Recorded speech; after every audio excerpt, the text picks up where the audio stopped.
श्रीगणेशपञ्चरत्नस्तोत्रम्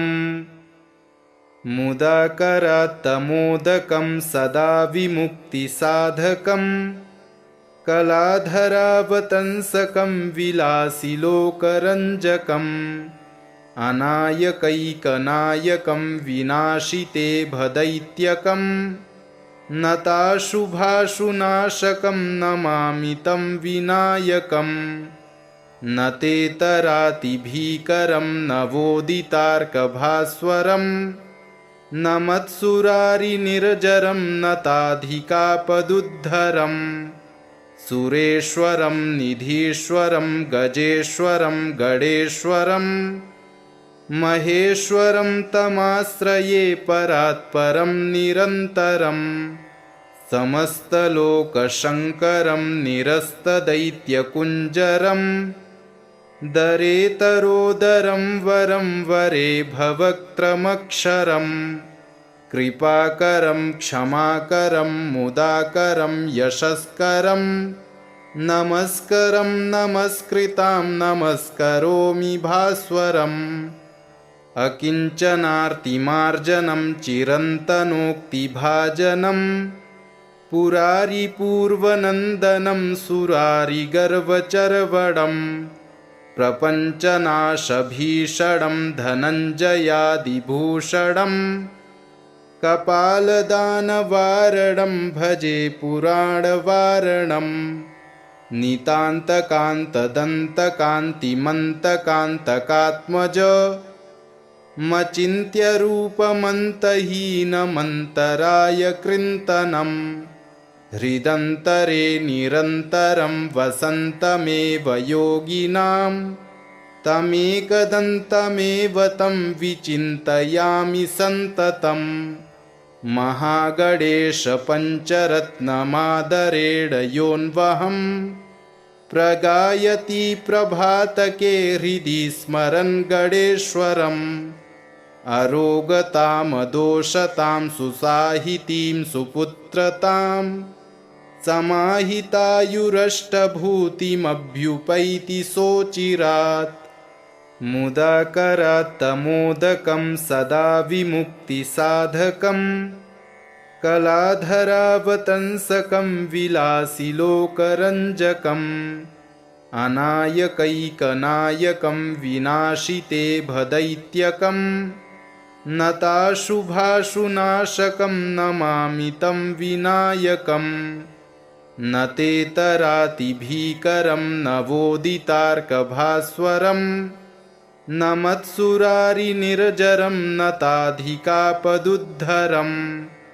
सुरेश्वरं निधीश्वरं गजेश्वरं गणेश्वरं महेश्वरं तमाश्रये परात्परं निरन्तरं समस्तलोकशङ्करं निरस्तदैत्यकुञ्जरं दरेतरोदरं वरं वरे भवक्त्रमक्षरं कृपाकरं क्षमाकरं मुदाकरं यशस्करं नमस्करं नमस्कृतां नमस्करोमि भास्वरम् अकिञ्चनार्तिमार्जनं चिरन्तनोक्तिभाजनं पुरारिपूर्वनन्दनं सुरारिगर्वचर्वणं प्रपञ्चनाशभीषणं धनञ्जयादिभूषणं कपालदानवारणं भजे पुराणवारणं नितान्तकान्तदन्तकान्तिमन्तकान्तकात्मज मचिन्त्यरूपमन्तहीनमन्तराय कृन्तनं हृदन्तरे निरन्तरं वसन्तमेव योगिनां तमेकदन्तमेव तं विचिन्तयामि सन्ततं महागणेशपञ्चरत्नमादरेण योऽन्वहं प्रगायति प्रभातके हृदि स्मरन् गणेश्वरम् अरोगतामदोषतां सुसाहितीं सुपुत्रतां समाहितायुरष्टभूतिमभ्युपैति सोचिरात् मुदाकरात्तमोदकं सदा विमुक्तिसाधकं कलाधरावतंसकं विलासिलोकरञ्जकम् अनायकैकनायकं विनाशिते भदैत्यकं नताशुभाशुनाशकं नमामि तं विनायकम् न ते तरातिभीकरं नवोदितार्कभास्वरं न मत्सुरारिनिर्जरं नताधिकापदुद्धरं सुरेश्वरं निधीश्वरं गजेश्वरं गणेश्वरं महेश्वरं तमाश्रये परात्परं निरन्तरं समस्तलोकशङ्करं निरस्तदैत्यकुञ्जरं दरेतरोदरं वरं वरे भवक्त्रमक्षरं कृपाकरं क्षमाकरं मुदाकरं यशस्करं नमस्करं नमस्कृतां नमस्करोमि भास्वरम् अकिञ्चनार्तिमार्जनं चिरन्तनोक्तिभाजनं पुरारिपूर्वनन्दनं सुरारिगर्वचर्वणं प्रपञ्चनाशभीषणं धनञ्जयादिभूषणं कपालदानवारणं भजे पुराणवारणं नितान्तकान्तदन्तकान्तिमन्तकान्तकात्मज मचिन्त्यरूपमन्तहीनमन्तराय कृन्तनं हृदन्तरे निरन्तरं वसन्तमेव योगिनां तमेकदन्तमेव तं विचिन्तयामि सन्ततं महागणेशपञ्चरत्नमादरेण योऽन्वहं प्रगायति प्रभातके हृदि स्मरन् गणेश्वरम् अरोगतामदोषतां सुसाहितीं सुपुत्रतां समाहितायुरष्टभूतिमभ्युपैति सोचिरात् मुदाकरात्तमोदकं सदा विमुक्तिसाधकं कलाधरावतंसकं विलासिलोकरञ्जकम् अनायकैकनायकं विनाशिते भदैत्यकं नताशुभाशुनाशकं नमामि तं विनायकम् न ते तरातिभीकरं नवोदितार्कभास्वरं न मत्सुरारिनिर्जरं नताधिकापदुद्धरं सुरेश्वरं निधीश्वरं गजेश्वरं गणेश्वरं महेश्वरं तमाश्रये परात्परं निरन्तरं समस्तलोकशङ्करं निरस्तदैत्यकुञ्जरं दरेतरोदरं वरं वरे भवक्त्रमक्षरं कृपाकरं क्षमाकरं मुदाकरं यशस्करं नमस्करं नमस्कृतां नमस्करोमि भास्वरम् अकिञ्चनार्तिमार्जनं चिरन्तनोक्तिभाजनं पुरारिपूर्वनन्दनं सुरारिगर्वचर्वणं प्रपञ्चनाशभीषणं धनञ्जयादिभूषणं कपालदानवारणं भजे पुराणवारणं नितान्तकान्तदन्तकान्तिमन्तकान्तकात्मज मचिन्त्यरूपमन्तहीनमन्तराय कृन्तनं हृदन्तरे निरन्तरं वसन्तमेव योगिनां तमेकदन्तमेव तं विचिन्तयामि सन्ततं महागणेशपञ्चरत्नमादरेण योऽन्वहं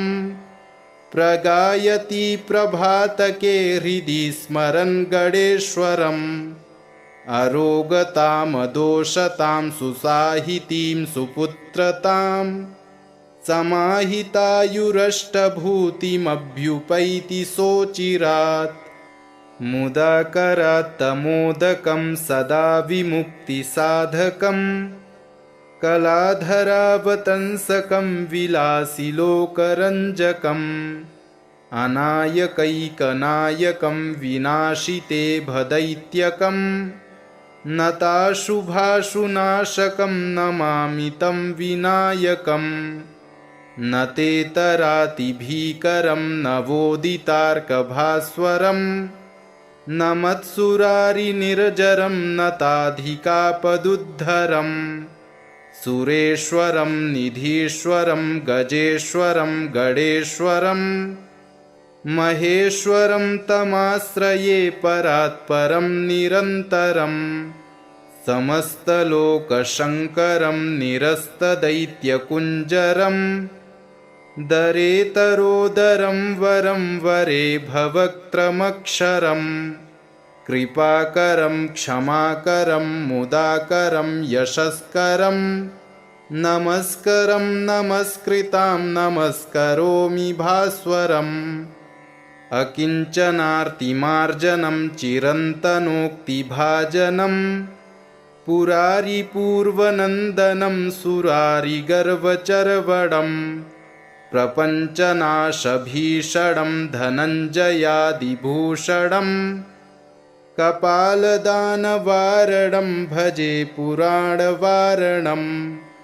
नितान्तकान्तदन्तकान्तिमन्तकान्तकात्मज मचिन्त्यरूपमन्तहीनमन्तराय कृन्तनं हृदन्तरे निरन्तरं वसन्तमेव योगिनां तमेकदन्तमेव तं विचिन्तयामि सन्ततम् महागणेश पञ्चरत्नमादरेण योऽन्वहं प्रगायति प्रभातके हृदि स्मरन् गणेश्वरम् अरोगतामदोषतां सुसाहितीं सुपुत्रतां समाहितायुरष्टभूतिमभ्युपैति सोचिरात् मुदाकरात्तमोदकं सदा विमुक्तिसाधकं कलाधरावतंसकं विलासिलोकरञ्जकम् अनायकैकनायकं विनाशिते भदैत्यकं नताशुभाशुनाशकं नमामि तं विनायकम् न ते तरातिभीकरं नवोदितार्कभास्वरम् न मत्सुरारिनिर्जरं नताधिकापदुद्धरम् सुरेश्वरं निधीश्वरं गजेश्वरं गणेश्वरं महेश्वरं तमाश्रये परात्परं निरन्तरं समस्तलोकशङ्करं निरस्तदैत्यकुञ्जरं दरेतरोदरं वरं वरे भवक्त्रमक्षरम् कृपाकरं क्षमाकरं मुदाकरं यशस्करं नमस्करं नमस्कृतां नमस्करोमि भास्वरम् अकिञ्चनार्तिमार्जनं चिरन्तनोक्तिभाजनं पुरारिपूर्वनन्दनं सुरारिगर्वचर्वणं प्रपञ्चनाशभीषणं धनञ्जयादिभूषणं कपालदानवारणं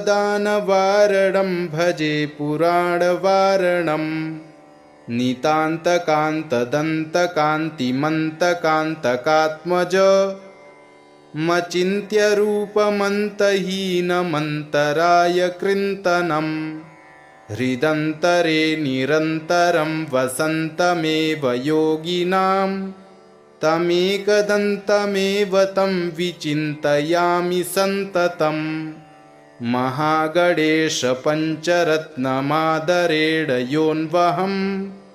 प्रगायति प्रभातके हृदि स्मरन् गणेश्वरम्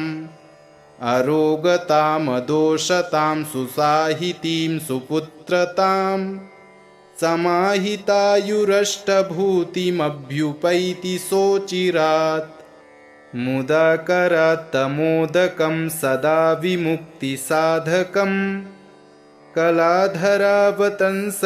विलासिलोकरञ्जकम् अनायकैकनायकं विनाशिते भदैत्यकं नताशुभाशुनाशकं नमामि तं विनायकम् न तेतरातिभीकरं नवोदितार्कभास्वरं न मत्सुरारिनिर्जरं नताधिकापदुद्धरम् सुरेश्वरं निधीश्वरं गजेश्वरं गणेश्वरं महेश्वरं तमाश्रये परात्परं निरन्तरं समस्तलोकशङ्करं निरस्तदैत्यकुञ्जरं दरेतरोदरं वरं वरे भवक्त्रमक्षरम् कृपाकरं क्षमाकरं मुदाकरं यशस्करं नमस्करं नमस्कृतां नमस्करोमि भास्वरम् अकिञ्चनार्तिमार्जनं चिरन्तनोक्तिभाजनं पुरारिपूर्वनन्दनं सुरारिगर्वचर्वणं प्रपञ्चनाशभीषणं धनञ्जयादिभूषणम् कपालदानवारणं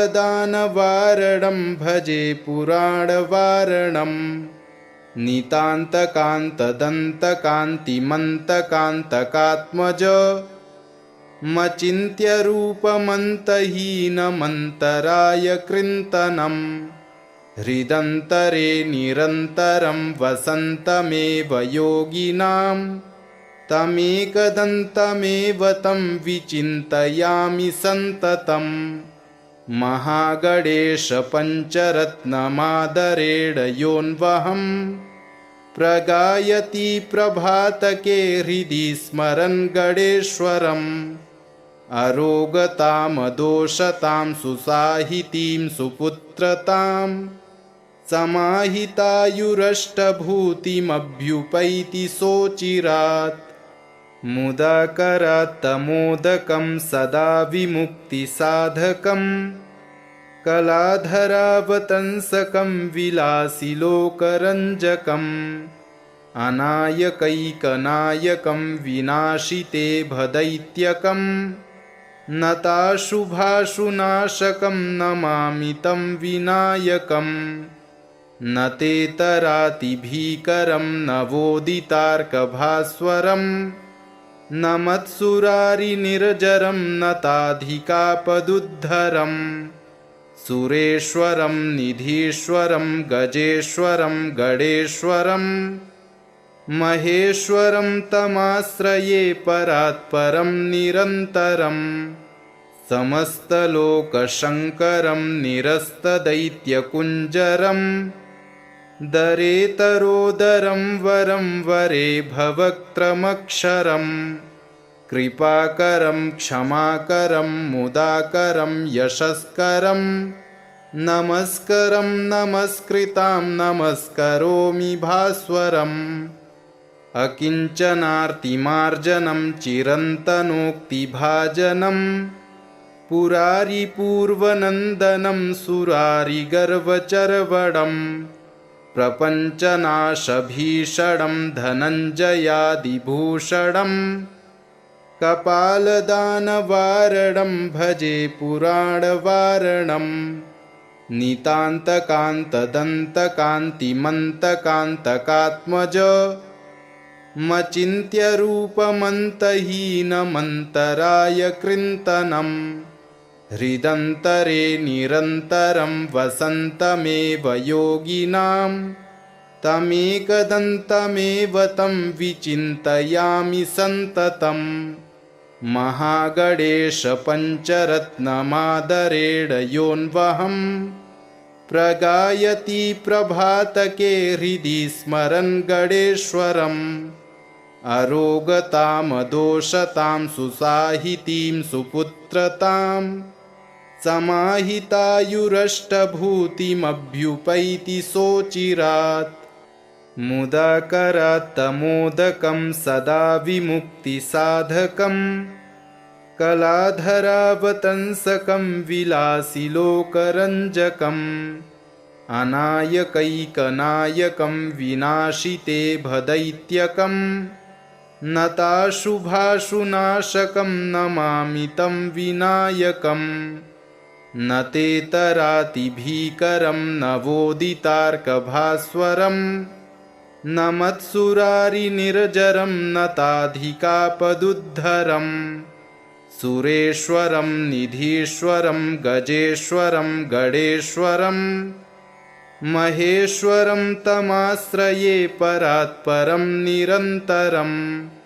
समस्तलोकशङ्करं निरस्तदैत्यकुञ्जरम् दरेतरोदरं वरं वरे भवक्त्रमक्षरम् कृपाकरं क्षमाकरं मुदाकरं यशस्करं नमस्करं नमस्कृतां नमस्करोमि भास्वरम् अकिञ्चनार्तिमार्जनं चिरन्तनोक्तिभाजनं पुरारिपूर्वनन्दनं सुरारिगर्वचर्वणं प्रपञ्चनाशभीषणं धनञ्जयादिभूषणं कपालदानवारणं भजे पुराणवारणम् नितान्तकान्तदन्तकान्तिमन्तकान्तकात्मज मचिन्त्यरूपमन्तहीनमन्तराय कृन्तनं हृदन्तरे निरन्तरं वसन्तमेव योगिनां तमेकदन्तमेव तं विचिन्तयामि सन्ततं महागणेशपञ्चरत्नमादरेण योऽन्वहम् प्रगायति प्रभातके हृदि स्मरन् गणेश्वरम् अरोगतामदोषतां सुसाहितीं सुपुत्रतां समाहितायुरष्टभूतिमभ्युपैति सोचिरात् मुदाकरात्तमोदकं सदा विमुक्तिसाधकम् कलाधरावतंसकं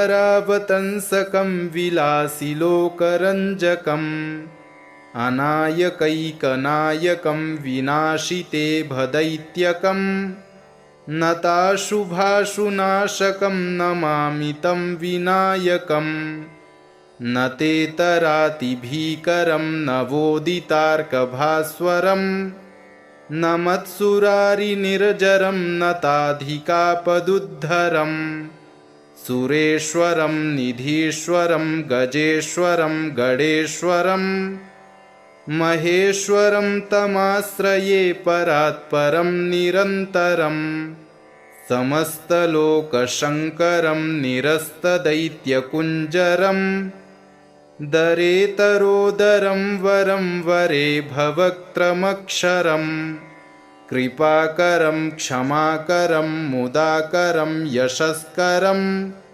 नमस्करं नमस्कृतां नमस्करोमि भास्वरम् अकिञ्चनार्तिमार्जनं चिरन्तनोक्तिभाजनं पुरारिपूर्वनन्दनं सुरारिगर्वचर्वणं प्रपञ्चनाशभीषणं धनञ्जयादिभूषणं कपालदानवारणं भजे पुराणवारणम् नितान्तकान्तदन्तकान्तिमन्तकान्तकात्मज मचिन्त्यरूपमन्तहीनमन्तराय कृन्तनं हृदन्तरे निरन्तरं वसन्तमेव योगिनां तमेकदन्तमेव तं विचिन्तयामि सन्ततं महागणेशपञ्चरत्नमादरेण योऽन्वहम् प्रगायति प्रभातके हृदि स्मरन् गणेश्वरम् अरोगतामदोषतां सुसाहितीं सुपुत्रतां समाहितायुरष्टभूतिमभ्युपैति सोचिरात् मुदाकरात्तमोदकं सदा विमुक्तिसाधकम् कलाधरावतंसकं विलासिलोकरञ्जकम् अनायकैकनायकं विनाशिते भदैत्यकम् नताशुभाशुनाशकं नमामि तं विनायकम् न तेतरातिभीकरं नवोदितार्कभास्वरम् न मत्सुरारिनिर्जरं न ताधिकापदुद्धरम् सुरेश्वरं निधीश्वरं गजेश्वरं गणेश्वरं महेश्वरं तमाश्रये परात्परं निरन्तरम् समस्तलोकशङ्करं निरस्तदैत्यकुञ्जरम् दरेतरोदरं वरं वरे भवक्त्रमक्षरम् कृपाकरं क्षमाकरं मुदाकरं यशस्करं नमस्करं नमस्कृतां नमस्करोमि भास्वरम् अकिञ्चनार्तिमार्जनं चिरन्तनोक्तिभाजनं पुरारिपूर्वनन्दनं सुरारिगर्वचर्वणं प्रपञ्चनाशभीषणं धनञ्जयादिभूषणं कपालदानवारणं भजे पुराणवारणं नितान्तकान्तदन्तकान्तिमन्तकान्तकात्मज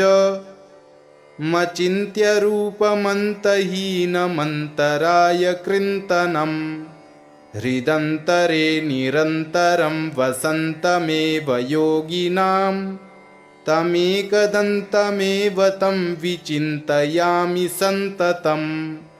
महागणेशपञ्चरत्नमादरेण योऽन्वहम् प्रगायति प्रभातके हृदि स्मरन् गणेश्वरम् अरोगतामदोषतां सुसाहितीं सुपुत्रतां समाहितायुरष्टभूतिमभ्युपैति सोचिरात् मुदाकरात्तमोदकं सदा विमुक्तिसाधकं कलाधरावतंसकं विलासिलोकरञ्जकम् अनायकैकनायकं विनाशिते भदैत्यकं नताशुभाशुनाशकं नमामि तं विनायकम् न तेतरातिभीकरं नवोदितार्कभास्वरम् न मत्सुरारिनिर्जरं न ताधिकापदुद्धरम् सुरेश्वरं निधीश्वरं गजेश्वरं गणेश्वरं महेश्वरं तमाश्रये परात्परं निरन्तरम् समस्तलोकशङ्करं निरस्तदैत्यकुञ्जरम् दरेतरोदरं वरं वरे भवक्त्रमक्षरम् कृपाकरं क्षमाकरं मुदाकरं यशस्करं नमस्करं नमस्कृतां नमस्करोमि भास्वरम्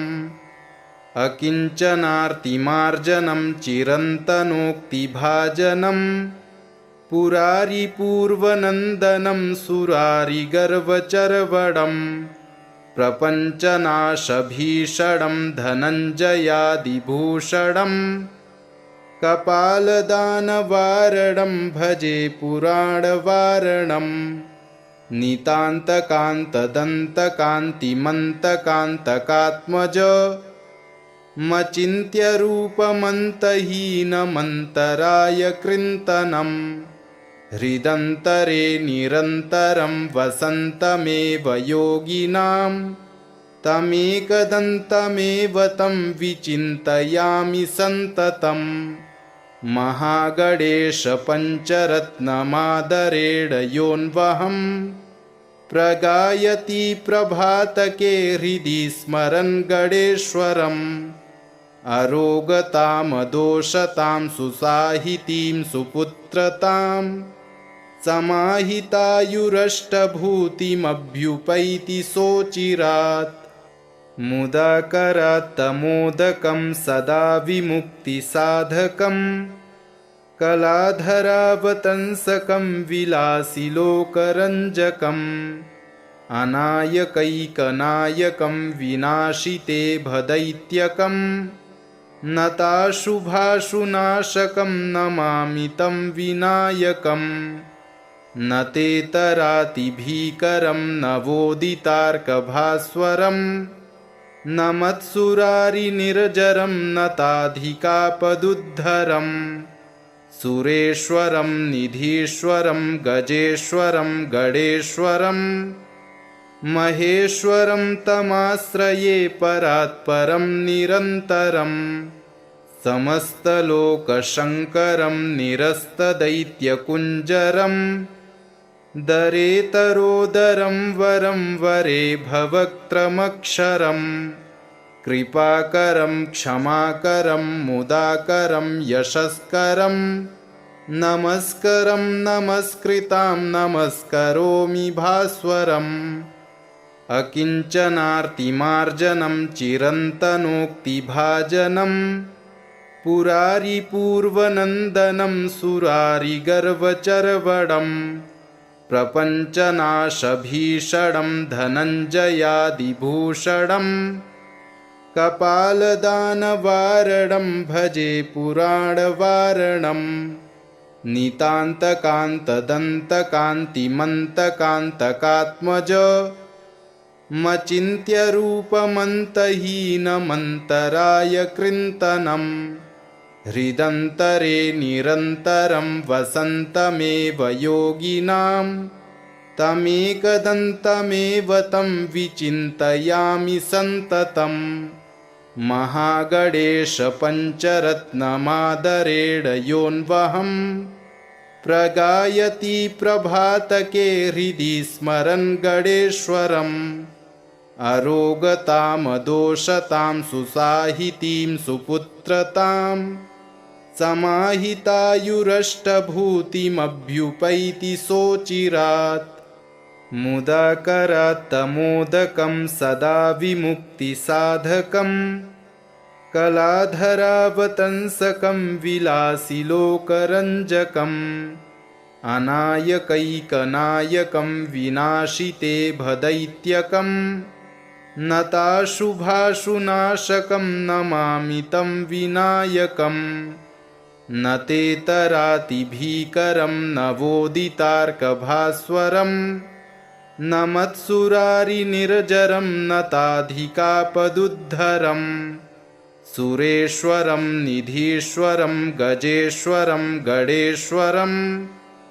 महेश्वरं तमाश्रये परात्परं निरन्तरं समस्तलोकशङ्करं निरस्तदैत्यकुञ्जरं दरेतरोदरं वरं वरे भवक्त्रमक्षरं कृपाकरं क्षमाकरं मुदाकरं यशस्करं नमस्करं नमस्कृतां नमस्करोमि भास्वरम् अकिञ्चनार्तिमार्जनं चिरन्तनोक्तिभाजनं पुरारिपूर्वनन्दनं सुरारिगर्वचर्वणं प्रपञ्चनाशभीषणं धनञ्जयादिभूषणं कपालदानवारणं भजे पुराणवारणं नितान्तकान्तदन्तकान्तिमन्तकान्तकात्मज मचिन्त्यरूपमन्तहीनमन्तराय कृन्तनं हृदन्तरे निरन्तरं वसन्तमेव योगिनां तमेकदन्तमेव तं विचिन्तयामि सन्ततम् महागणेशपञ्चरत्नमादरेण योऽन्वहं प्रगायति प्रभातके हृदि स्मरन् गणेश्वरम् अरोगतामदोषतां सुसाहितीं सुपुत्रतां समाहितायुरष्टभूतिमभ्युपैति सोचिरात् मुदाकरात्तमोदकं सदा विमुक्तिसाधकं कलाधरावतंसकं विलासिलोकरञ्जकम् अनायकैकनायकं विनाशिते भदैत्यकं नताशुभाशुनाशकं नमामि तं विनायकम् न तेतरातिभीकरं नवोदितार्कभास्वरं न मत्सुरारिनिर्जरं नताधिकापदुद्धरं सुरेश्वरं निधीश्वरं गजेश्वरं गणेश्वरं महेश्वरं तमाश्रये परात्परं निरन्तरं समस्तलोकशङ्करं निरस्तदैत्यकुञ्जरं दरेतरोदरं वरं वरे भवक्त्रमक्षरं कृपाकरं क्षमाकरं मुदाकरं यशस्करं नमस्करं नमस्कृतां नमस्करोमि भास्वरम् अकिञ्चनार्तिमार्जनं चिरन्तनोक्तिभाजनं पुरारिपूर्वनन्दनं सुरारिगर्वचर्वणं प्रपञ्चनाशभीषणं धनञ्जयादिभूषणं कपालदानवारणं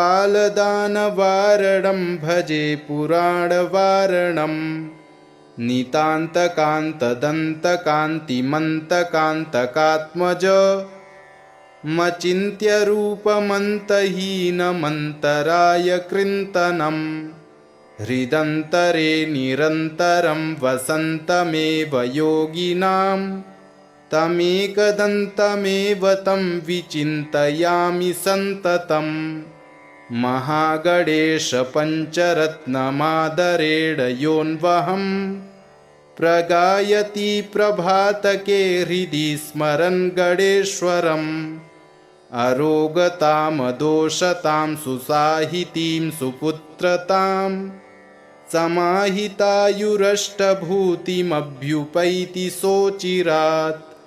मुदाकरात्तमोदकं सदा विमुक्तिसाधकं कलाधरावतंसकं विलासिलोकरञ्जकम् अनायकैकनायकं विनाशिते भदैत्यकं नताशुभाशुनाशकं नमामि तं विनायकं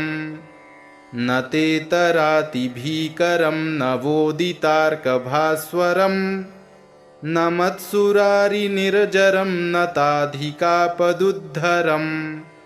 सुरेश्वरं निधीश्वरं गजेश्वरं गणेश्वरं महेश्वरं तमाश्रये परात्परं निरन्तरं समस्तलोकशङ्करं निरस्तदैत्यकुञ्जरं दरेतरोदरं वरं वरे भवक्त्रमक्षरं कृपाकरं क्षमाकरं मुदाकरं यशस्करं नमस्करं नमस्कृतां नमस्करोमि भास्वरम्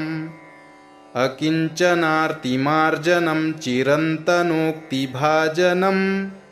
पुरारिपूर्वनन्दनं सुरारिगर्वचर्वणं प्रपञ्चनाशभीषणं धनञ्जयादिभूषणं कपालदानवारणं